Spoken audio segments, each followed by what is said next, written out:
E essa velha, né? Quem é essa velha de João e Maria, antes de Baba Yaga, né?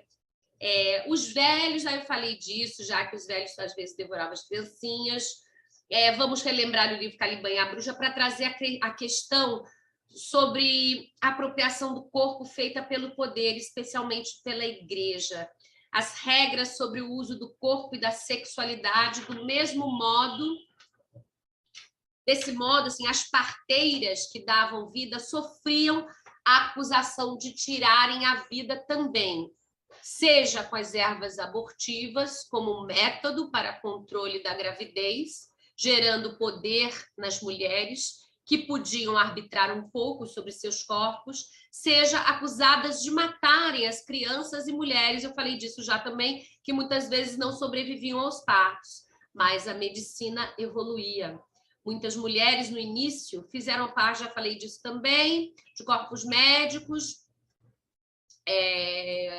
Havia uma série de interesses por detrás da caça às bruxas, interesses econômicos acima de tudo, mas interesses do poder religioso, poder econômico, claro, e poder político. E aqui a gente vem ver mais uma questão, né? Porque o poder econômico aqui, a gente já viu que é essa coisa de gerar a mão de obra, ao mesmo tempo que tinha esse poder de gerar mão de obra, é gerar vida. Gerar vida, embora Freud tenha dito que nós mulheres tenhamos inveja do pênis, eu tenho a impressão de que os homens têm um pouco mais de inveja da capacidade das mulheres de gerarem um ser dentro delas, que eu acho que é bem mais surpreendente do que um apêndice que fica ereto, sinceramente, né? Eu acho bem mais fascinante e intrigante uma mulher gerar um filho dentro de si, sair uma vida de dentro de si, do que um membro que fica ereto, né? E penetra nas mulheres, né? Então, também tem o machista, o machismo aí também nessa visão freudiana, eu pelo menos pactuo disso, né? Aqui a Corso fala um pouco sobre isso, né? A mulher é a possuidora do poder fantástico de carregar uma criança em seu ventre, de produzir em seus seios o fluido que mantém seu filho vivo, de marcar seu pequeno corpo com as mãos e as avós dando forma e conteúdo a essa criatura que nasce. Nenhum elo físico garante a ligação da criança com o pai. Por isso se diz que o pai é como se fosse sempre adotivo, mesmo quando há um laço de sangue garantido. A paternidade é uma atribuição aceita por um homem, enquanto a mulher, que compartilhar um filho com ele, oscila entre duas posições.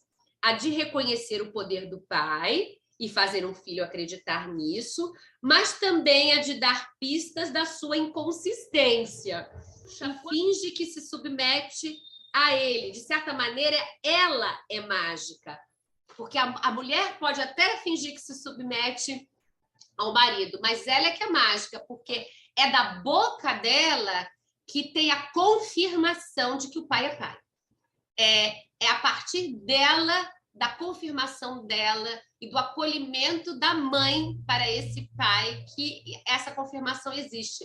Não tem como provar. A mãe pode provar que o filho saiu dela, hoje em dia com fotografias mais ainda, e o filme, a ultra, né? O pai agora tem os testes de DNA, né? Mas já é um método que já precisaria se recorrer, né, a uma metodologia, e não tem como confirmar, a não ser pela a mãe falar, esse é seu pai, fala com o seu pai, o pai admitir que é pai, né? Então essa questão do pai, que também tem uma outorga, a mãe é mágica, porque ela também dá este poder da paternidade, né? É a bruxa que outorga este poder da paternidade. Eu não sei se a Corso está exagerando um pouco, mas talvez para alguns casais sim, mas para outros talvez não, né? Podemos pensar nessa bruxa também, simbolicamente, como o próprio capitalismo devorando os meios de vida e a dignidade dos mais pobres. Somente com a rebelião dos campesinos é que conseguem se livrar das garras do poderoso e pegar a sua riqueza. Gosto muito desse olhar dessa bruxa, pois dá um sentido muito interessante para o papel da Maria, que no começo só chora, né, na versão dos Grimm, mas depois ela se porta como as rebeldes dos movimentos revolucionários das mulheres do campo. João tem a sua força de trabalho aprisionada, que vai ser literalmente devorada, e Maria se incumbe dos trabalhos domésticos, escravizada, como foi imposto pelo capitalismo, se apoiando na força do trabalho não remunerado e descartável. Então, ela se rebela, porque na versão do Grimm, é a Maria que se rebela, é a mulher que se rebela, e fala assim, escuta aqui, né? É ela ela é herege. Ela é essa herege que se rebela contra o poder, né? Então, essa bruxa tanto é uma representação estereotipada do papel da mulher, reduzindo a mulher velha a essa figura demoníaca, como ela também pode significar um poder estabelecido engolidor dos mais pobres e oprimidos, né? O poder desse capitalismo engolidor. Mas a gente também pode olhar pelo olhar junguiano, aí volta a Corso aqui, numa perspectiva mais afetiva e emocional, a bruxa sendo a representação dessa mãe devoradora. Simbolicamente, ser um só com a mãe é perder-se nela, ser readmitido em suas entranhas, em suma, ser assado e comido. Uma fantasia que é possível para quem já tem bem claro que já saiu, que está do lado de fora. Por isso tem medo de ser reincorporado.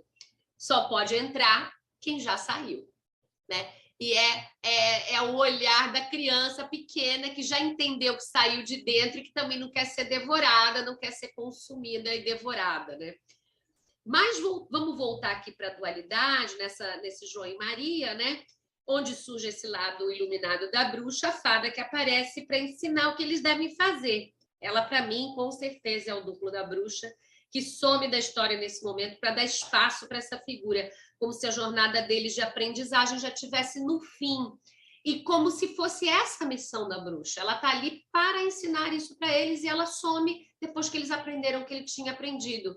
Então, matar a bruxa é fechar o ciclo, não é só matar um ser. Agora acabou a função dela, né? De aprendizagem, de ensinar o que eles tinham que aprender ali, naquela casinha da floresta do rito iniciático. Acabou. Pode botar fogo ali, acabou. Acabou, eles botam fogo naquele animal fictício, né? Que engole eles depois, né? Então, acabou. As mulheres... Agora, uma outra coisa interessante que eu pesquisei é essa questão do forno, porque todas as versões a gente vê que tem essa coisa do forno. Baba Yaga, João e Maria, não tem uma outra forma, é sempre no forno. Eu falei, então esse forno, sempre que esses elementos se repetem, eu fico tentando entender qual é o simbolismo do elemento, né? As mulheres colocavam suas filhas sobre o telhado ou dentro de um forno para a cura de uma febre. A igreja colocou penitências para quem fizesse isso. Olha aí, isso estava vinculado às culturas pagãs. O simbolismo inconsciente desse sortilégio é universal, pelo menos no que se refere ao forno. Um forno, tal como uma gruta ou caverna, representa o ventre. Meter uma criança no forno e retirá-la de novo simboliza o renascimento. Na feitiçaria, o símbolo torna-se uma parte do sistema oculto de interligações e produz a cura física. E aí eu fico pensando, por que será que produzia a cura física? Eu acho que porque o forno está sempre quentinho.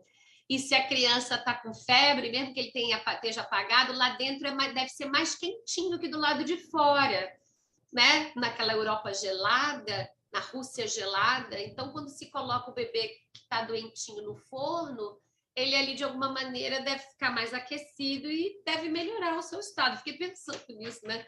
Deve melhorar o seu estado.